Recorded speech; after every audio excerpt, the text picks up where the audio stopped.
l'épître de Pierre, on va lire dans le premier chapitre, des versets 1 jusqu'au verset 9. Et vraiment, le désir de mon cœur, c'est que Seigneur, nous puissions saisir cette pensée. Amen. Que nous puissions saisir cette pensée, qu'elle puisse descendre dans notre cœur et qu'elle puisse nous fortifier, que nous puissions marcher vraiment avec cette pensée, la garder au plus profond de nous. Amen. Parce que je crois que ce que l'apôtre Pierre dit ici, c'est aussi pour nous. Et on le verra, 1 Pierre 1, des versets 1 jusqu'au verset 9. 1 Pierre 1, des versets 1 au verset 9.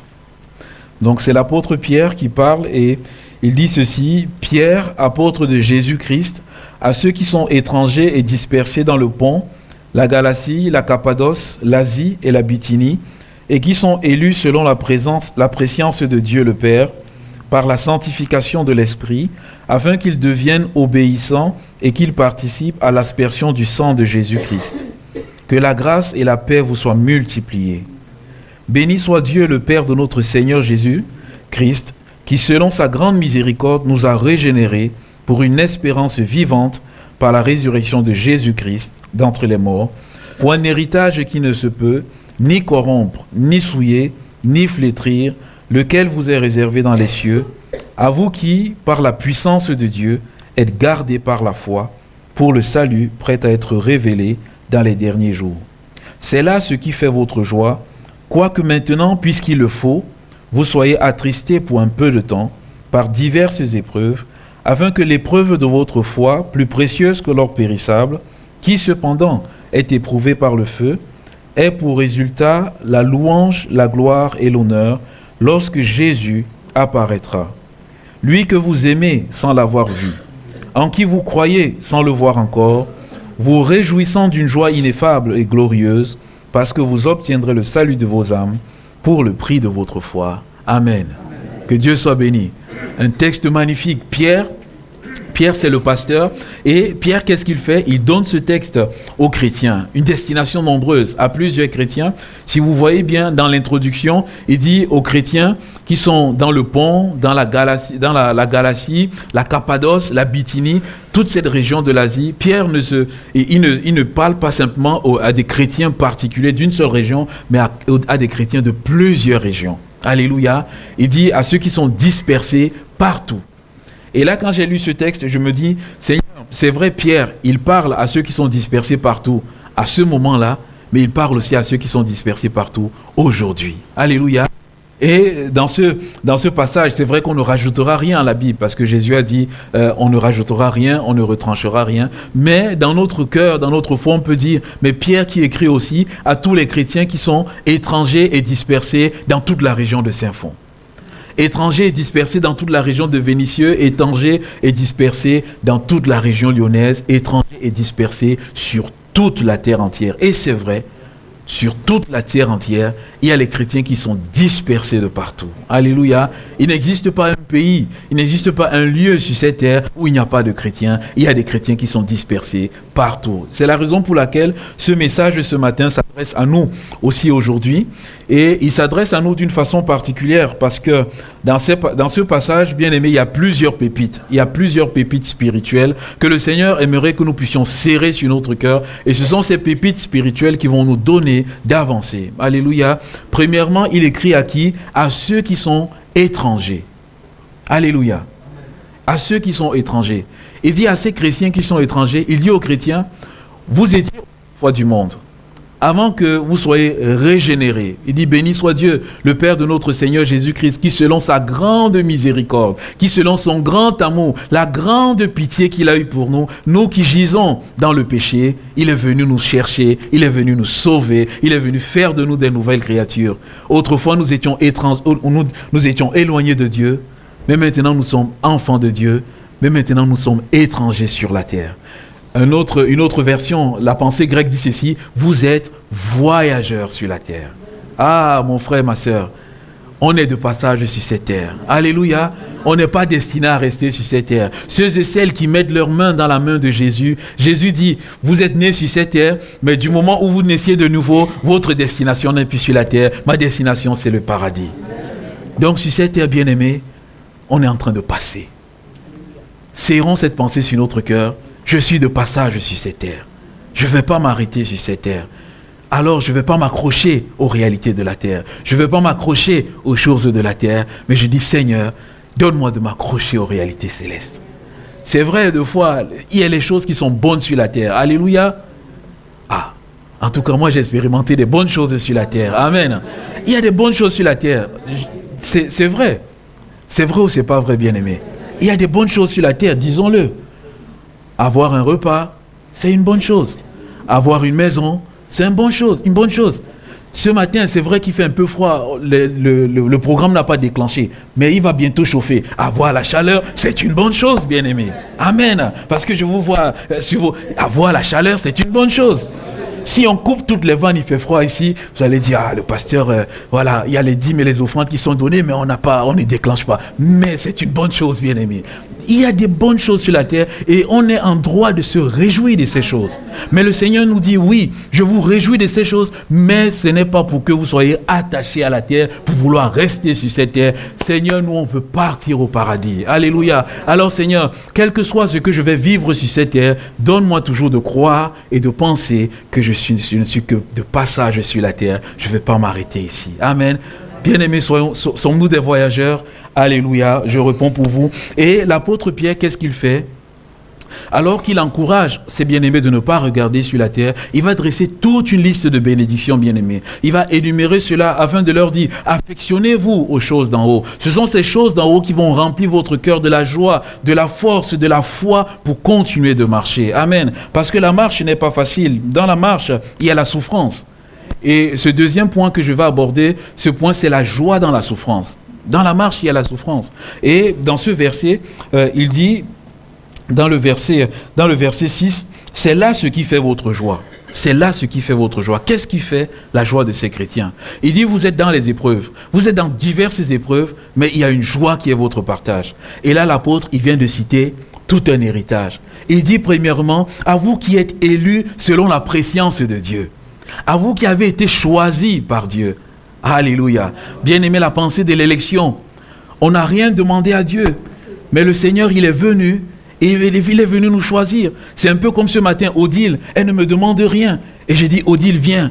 Voilà, je l'ai choisi et quand j'ai quelque chose dans ma poche, je dis simplement dans mon grand amour, je te donne ce chèque qui est là. Alléluia. Odile se dit, oh là là, mais qu'est-ce que j'ai fait? Je n'ai pas mérité, je n'ai rien fait. Mais le pasteur, il retire un chèque, il me donne. Bien-aimés, nous n'avons rien fait, mais Dieu nous a choisis. Dieu nous a élus. Et il dit ici, bien-aimés, la pensée selon laquelle vous avez été choisis amène votre cœur à vous réjouir dans la présence de Dieu. Alléluia. Peut-être sur la terre, il y a des difficultés, les personnes vont même vous rejeter, mais le fait de savoir que je suis choisi par Dieu, bien-aimé, ça fait tout. Je suis choisi au milieu de plusieurs. Alléluia. Je ne vais pas m'enorgueillir, mais je veux dire, Seigneur, je suis quelqu'un de particulier, je suis quelqu'un de précieux aux yeux de Dieu. Seigneur, tu m'appelles la prunelle de tes yeux. Je suis la prunelle des yeux de l'Éternel. Bien-aimé, mon frère, ma soeur, tu es la prunelle des yeux de l'Éternel. Et la prunelle des yeux de l'Éternel, c'est vraiment la partie précieuse de nos yeux. Je ne sais pas si vous avez déjà essayé. Quand j'ai lu ce verset-là, j'ai essayé un jour de vouloir toucher. Bien-aimé, instinctivement, quand vous voulez toucher la pupille, l'œil se ferme. C'est pas commandé quelque part. C'est le Créateur qui a inscrit ça dans notre corps. Parce que notre œil est particulier. Parce que notre œil est tellement précieux, c'est que lorsqu'il y a quelque chose qui va attaquer, l'œil se ferme. Bien-aimés, nous les chrétiens, nous sommes comme la prunelle des yeux de l'Éternel. Dieu, il est là, il nous tient, il nous garde, il nous tient dans ses mains. Les épreuves peuvent arriver, on le verra. Il dit, vous avez été élus par la présence de Dieu. Vous avez été mis à part par la sanctification. Mis à part par qui? Vous avez été mis à part par le Saint-Esprit. Alléluia. Toujours dans cette pensée, vous êtes précieux. Le Saint-Esprit vous a pris, vous a réservé. Vous avez été régénérés pour une espérance vivante. Alléluia. La raison pour laquelle vous croyez en Jésus-Christ, la raison pour laquelle vous allez croire en Jésus-Christ, ce n'est pas une raison vaine, ce n'est pas quelque chose qui est dans l'air, ce n'est pas quelque chose qui est abstrait, c'est quelque chose qui est vivant. Alléluia. Parce que vous croyez en Jésus, il a destiné quelque chose dans le paradis pour vous. Un héritage qui vous est réservé dans les cieux. Un héritage qui ne peut ni se corrompre, ni se flétrir, ni se souiller. Alléluia. Bien-aimés, sur la terre, nos héritages vont se flétrir. Et même, lorsqu'on meurt, on laisse tout derrière nous. Bien-aimés, on laisse tout derrière nous. On ne peut pas emmener. Des fois même, je me dis peut-être que je vais prendre un peu un sac avec l'argent pour m'enterrer. Non. Même ceux qui vont m'enterrer, ils vont dire non, ça c'est un sacrilège. On n'enterre pas avec l'argent là. Oh, ils vont retirer. On ne peut, bien aimé, on n'enterre jamais quelqu'un avec son argent. Bien aimé, tu as une maison. Mais on ne va pas t'enterrer avec ta maison. Ton héritage va se flétrir, va se souiller. Il y a l'humidité qui va corrompre ta maison. Tu vas tout faire, bien aimé. Un jour, cette maison va tomber, va se délabrer. Mais la bonne nouvelle de Jésus, c'est que nous avons un héritage dans le ciel qui ne peut ni se corrompre. Alléluia. Non, l'humidité ne va pas. La moisissure, rien de toutes ces choses ne vont toucher notre héritage. La Bible nous dit, Jésus quand il part, croyez que votre cœur ne se trouble point. Croyez en Dieu et croyez en moi. Car je vais vous préparer une place dans la maison de mon Père et je reviendrai vous chercher. Jésus est allé me préparer la place. Alléluia. Je sais qu'il y a une place qui m'attend et personne ne va prendre ma place. Alléluia. J'aurai ma place dans le ciel. Simon aura sa part. Si Simon veut prendre ma part, je dis non, Simon, tu as ta place, moi j'ai la mienne. Alléluia. Bien-aimé, personne ne va toucher. Alors, bien-aimé, que cette pensée réjouisse notre cœur. Alléluia. Nous avons un héritage. Jésus, notre grand frère, il est allé nous préparer. Il dit ceci, bien-aimé. Il dit, vous êtes gardés par la puissance de Dieu. Dieu vous a réservé cet héritage.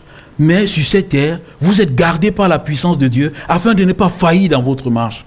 Bien-aimés, deux fois, nous traversons des situations difficiles et compliquées, mais nous ne savons pas comment nous faisons pour tenir encore debout. Vous êtes gardés par la puissance de Dieu.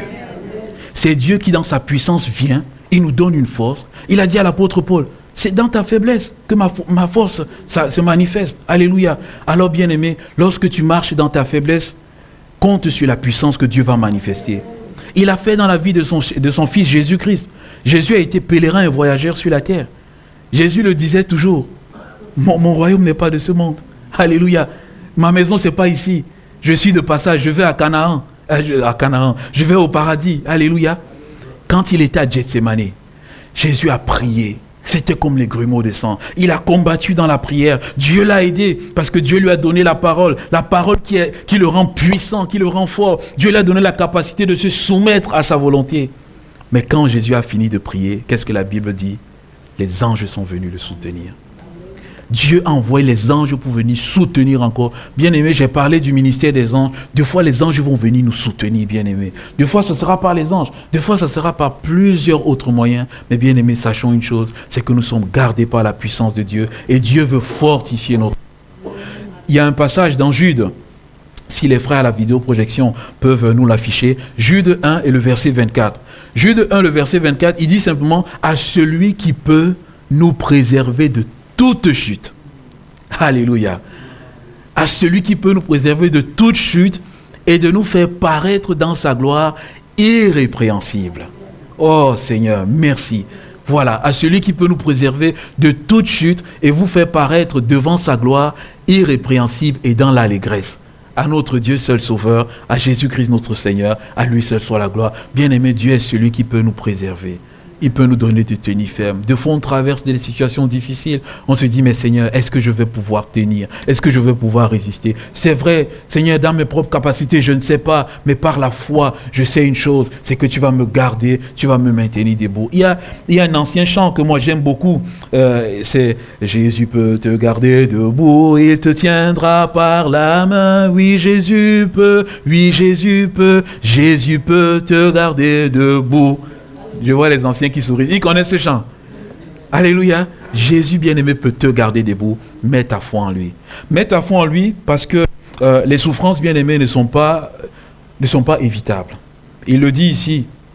Il dit, quoique maintenant, il faut que vous soyez attristés. La mauvaise nouvelle que Pierre donne ici, c'est qu'il y aura la souffrance bien-aimée. Depuis le jour que le péché est entré dans le monde, la souffrance est entrée dans le monde. Des fois, nous vivons dans un monde qui veut faire au maximum pour qu'il n'y ait pas de la douleur, qui veut faire au maximum pour qu'il n'y ait pas la souffrance. C'est bien, mais peut-on éliminer complètement la souffrance? Non. La souffrance ne sera éliminée que lorsque le péché sera éliminé. Tant que le péché restera, la souffrance restera, la maladie restera. Il dit quoi qu'il faut que vous souffriez. Bien-aimé, il dit il faut. C'est une nécessité. C'est la mauvaise partie ce matin. Bien-aimés, nous allons souffrir. nous sommes des humains, comme nos bien-aimés qui sont dans le monde, qui ne connaissent pas Jésus. Nous sommes aussi exposés à la souffrance. Nous allons périr, nous allons souffrir, bien-aimés. Alléluia. Alors, puisque nous allons souffrir, l'apôtre nous le dit, ceci, et qu'est-ce qu'il dit? Il dit de diverses épreuves. Quand je me suis arrêté sur cette expression, je me suis dit, Pierre, il s'est dit, s'il veut continuer à citer, c'est qu'il n'y aura même pas la place. Bien-aimés, on a diverses épreuves. Il y a l'épreuve de la maladie, il y a l'épreuve des situations familiales qui sont compliquées, il y a les épreuves du rejet, il y a diverses épreuves. Bien-aimé, ce matin, j'aimerais simplement te dire, prends ces diverses épreuves et dis, Seigneur, dans ces diverses épreuves-là, tu as pris en compte mon épreuve. Tu as pris en compte ma difficulté et la parole que tu es en train de me donner ce matin, c'est parce que tu veux faire quelque chose pour moi. Amen.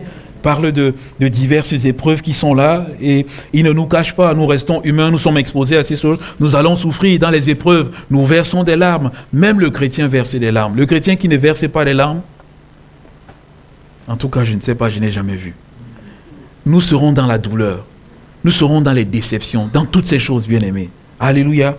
Mais l'apôtre Pierre, il nous dit que ça ne va pas durer longtemps.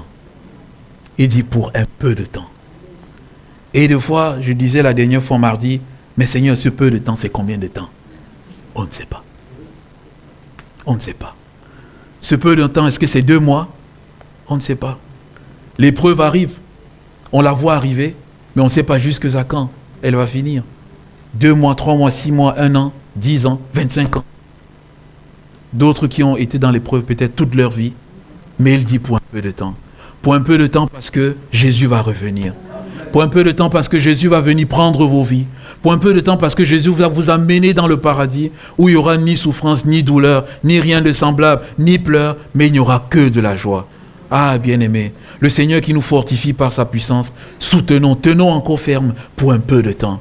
Disons-nous que la souffrance dans laquelle je suis, ça ne va pas durer. Et quand je me suis arrêté sur un peu de temps, j'ai pris une balance. J'ai pris les anciennes balances. Vous savez, les balances Roberval. Vous voyez un peu les balances du boucher au marché. La bascule. Et j'ai pris, d'un côté, j'ai mis peu de temps, et d'un autre côté, j'ai mis l'éternité. Vous vous rendez compte? La balance a fait comme ça. Et là, il dit pour un peu de temps, en comparaison avec l'éternité. Ah, Seigneur Jésus. Alléluia. Alléluia. Pour un peu de temps par rapport à l'éternité, bien-aimé. Si je souffre 25 ans sur la terre, je vivrai dans l'éternité, dans le bonheur. Alors, bien-aimé, les légères afflictions du temps présent ne sont en rien comparées à la gloire qui nous est réservée dans le temps à venir. Alors Seigneur, je veux me confier en toi. Je veux regarder à l'éternité où les souffrances seront finies pour un temps indéterminé. Alléluia. Le but de notre épreuve, et il le dit, vous êtes éprouvés, c'est nécessaire, mais il dit ceci, afin que l'épreuve de votre foi, plus précieuse que l'or périssable, qui cependant est éprouvée par le feu, ait pour résultat la louange, la gloire et l'honneur lorsque Jésus apparaîtra. L'épreuve, bien-aimé, quand l'épreuve arrive, Dieu a toujours un but pour l'épreuve. L'épreuve, il ne permet pas l'épreuve de façon gratuite. C'est pas un Dieu méchant. Il y a des personnes qui sont méchantes foncièrement, qui vous font souffrir pour le bonheur de vous faire souffrir. Dieu ne permet pas l'épreuve parce qu'il veut nous écraser. Dieu sait qu'avec l'épreuve, il va fortifier notre foi, il va épurer notre foi, il va donner à notre foi de grandir. Et je sais que si je vous fais parler tous ce matin, vous allez me rendre ce témoignage et vous allez me dire, pasteur, les temps où ma foi a le plus grandi, c'est les temps où je suis passé par l'épreuve. Si je vous donne, si on fait un micro passé, c'est le témoignage que vous allez me donner, parce que bien aimé, c'est dans l'épreuve qu'on voit encore la fidélité de Dieu. C'est l'épreuve qui vient attester de la solidité de notre foi. Alléluia. C'est l'épreuve qui vient attester de l'amour que nous avons pour Dieu. Alléluia. Alors, plus nous sommes dans l'épreuve, plus nous avons la foi en Dieu, plus nous aimons notre Dieu, plus nous nous attachons à notre Dieu. Amen. Et à l'instant où je vous parle, vraiment, j'ai cette image vraiment d'un torrent qui est là, qui est en train de passer et veut nous emporter. Et qu'est-ce qui se passe? Nous sommes attachés à une barre de fer. Alléluia. Le torrent est tellement intense. Nous sommes attachés et nous nous agrippons à cette barre de fer. Le torrent, au plus le torrent est fort, au plus je m'agrippe à la barre de fer. Oh, ce matin, ce n'est pas une barre de fer, c'est le Seigneur Jésus qui est là. Au plus le torrent est fort, au plus je m'agrippe au Seigneur Jésus. Le Seigneur Jésus ne va pas dire, aïe, aïe, aïe, tu me fais mal.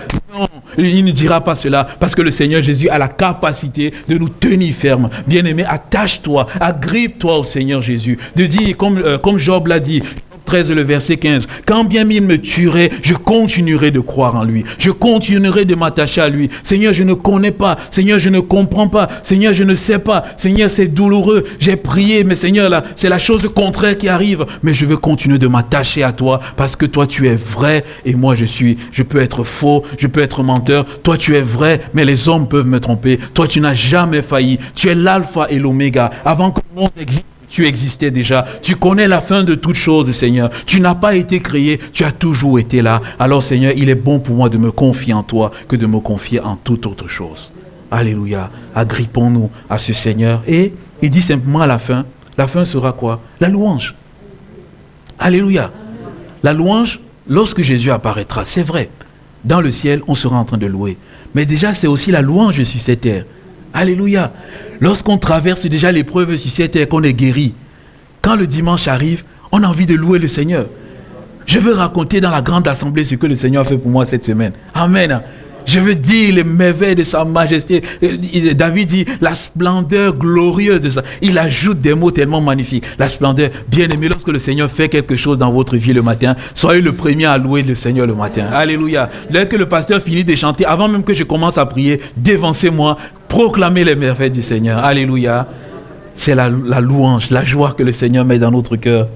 La louange, la gloire et l'honneur à notre Seigneur Jésus. Et il dit ceci, moi j'ai encore trouvé cela magnifique.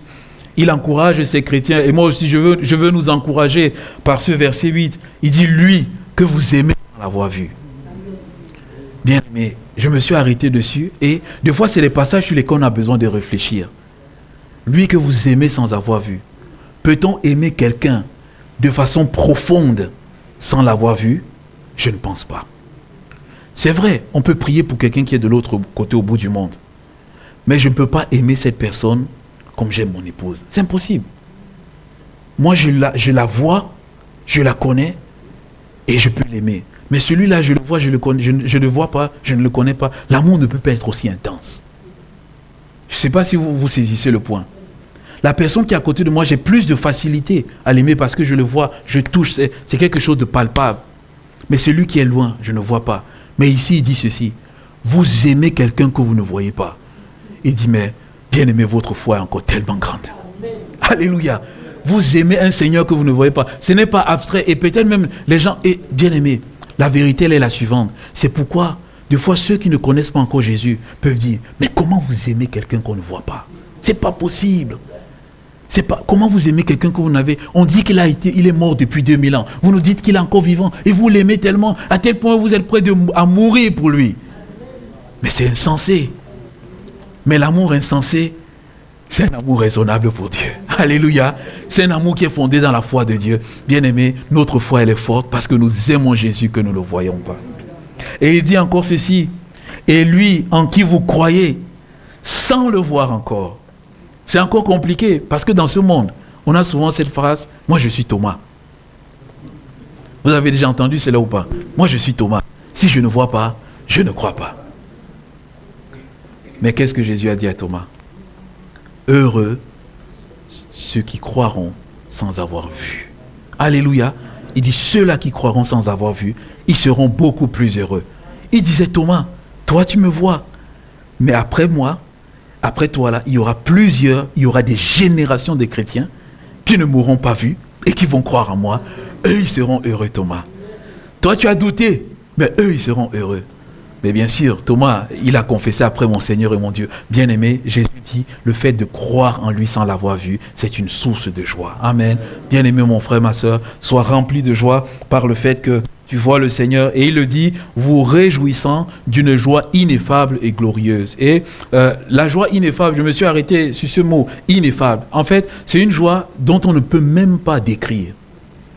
On marche dans la vie chrétienne, on traverse des épreuves compliquées, Mais parce qu'on aime Jésus, parce qu'on met notre foi en Jésus, Jésus nous remplit mais d'une joie, on ne peut même pas. Des gens, ils nous disent, mais pourquoi est-ce que tu es joyeux? Mais je ne peux pas vous dire pourquoi. Je ne peux même pas expliquer. Je n'arrive même pas à trouver les mots parce que mon cœur est tellement rempli de joie. Mon cœur est tellement rempli. Il y a tellement une gloire qui est dans... Je ne peux même pas vous expliquer cette gloire. Et je peux simplement vous dire, faites l'expérience avec Jésus et vous allez voir cette gloire. Et ce matin, quand je pensais à cette joie ineffable, j'ai dit, mais Seigneur, comment est-ce que je peux expliquer cette pensée? Le Seigneur me dit, regarde dans le sport, ceux qui ont remporté une Coupe du Monde, regarde la joie qu'ils ont. La joie que le joueur qui a remporté la Coupe du Monde a, bien aimé, le joueur qui joue le championnat de Ligue 1, qui a remporté un match, il ne peut jamais avoir cette joie. Il ne peut jamais, parce que celui qui a remporté la Coupe du Monde, il est au sommet.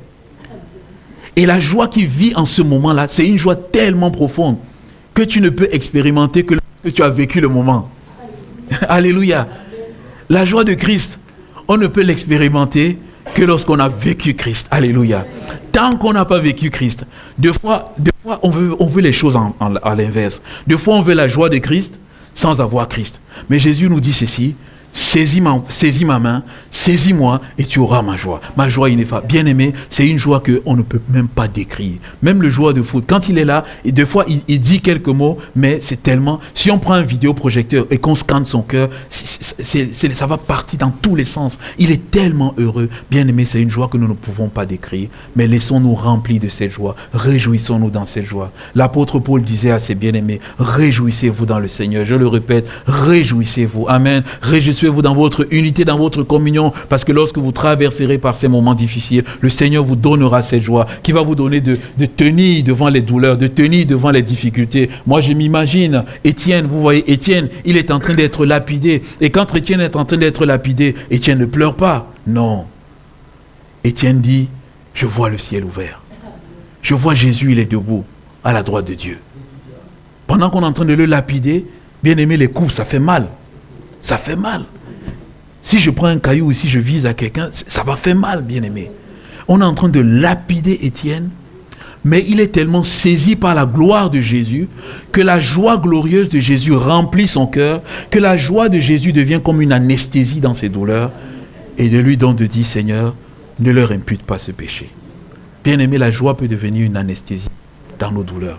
Alléluia. Seigneur Jésus, remplis-nous de cette joie ineffable et cette joie glorieuse. Et je vais clôturer avec cette pensée. Il dit simplement, parce que vous obtiendrez le salut de vos âmes pour le prix de votre foi. Bien-aimés, la foi, nous avons besoin de cette foi parce que nous sommes des pèlerins. On a besoin que cette foi soit forte pour qu'elle nous amène où? Jusqu'à l'entrée au paradis. Une fois que nous serons entrés au paradis, on n'aura plus besoin de la foi. La Bible dit ces trois choses demeurent. La foi, l'amour et l'espérance. Mais la plus grande et la seule qui va demeurer, c'est l'amour. Puisque une fois que nous serons au paradis, nous n'avons plus besoin d'espérer. Nous serons déjà là. Ce pourquoi on espère, on sera déjà là. Une fois que nous serons au paradis, nous n'avons plus besoin de croire en Jésus. Il sera déjà devant nous. Je n'ai pas besoin de croire en Tony. Tony est déjà devant moi. Alléluia. Jésus sera déjà devant nous. J'ai plus besoin de croire, donc l'espérance et la foi vont s'écarter. Mais maintenant, j'ai souvent besoin d'aimer Jésus pour tout ce qu'il a fait. Bien-aimés, persévérons dans la foi. Tenons ferme. Cette foi, lorsqu'elle sera éprouvée comme l'or, éprouvée, épurée comme l'or, elle va nous donner d'entrer dans le paradis et nous pourrons célébrer notre Dieu. Ce matin, bien-aimés, simplement, cette pensée, tenir ferme dans l'épreuve, de dire, Seigneur, il y a des diverses épreuves qui vont arriver sur ma vie. Seigneur, je ne sais pas laquelle, mais donne-moi de me rappeler tous les privilèges que j'ai en Jésus-Christ. De me rappeler l'héritage qui m'est réservé. De me rappeler que tu me gardes par ta puissance. De me rappeler que tu fortifies ma foi. Que tu me donnes de ne pas tomber. Et de me rappeler, Seigneur Jésus, que tu es celui qui fait de moi un pèlerin. Toi, tu as été pèlerin. Seigneur, ouvre mes yeux, que mes yeux soient constamment fixés sur toi. Alléluia. Que mes yeux soient constamment fixés sur tes promesses, sur tes richesses. Bien-aimés, ce matin, simplement cette parole. Soyons encouragés. Nous aurons des épreuves, mais Jésus a vaincu les épreuves. Nous aurons les épreuves, mais Jésus nous soutient. On va prier.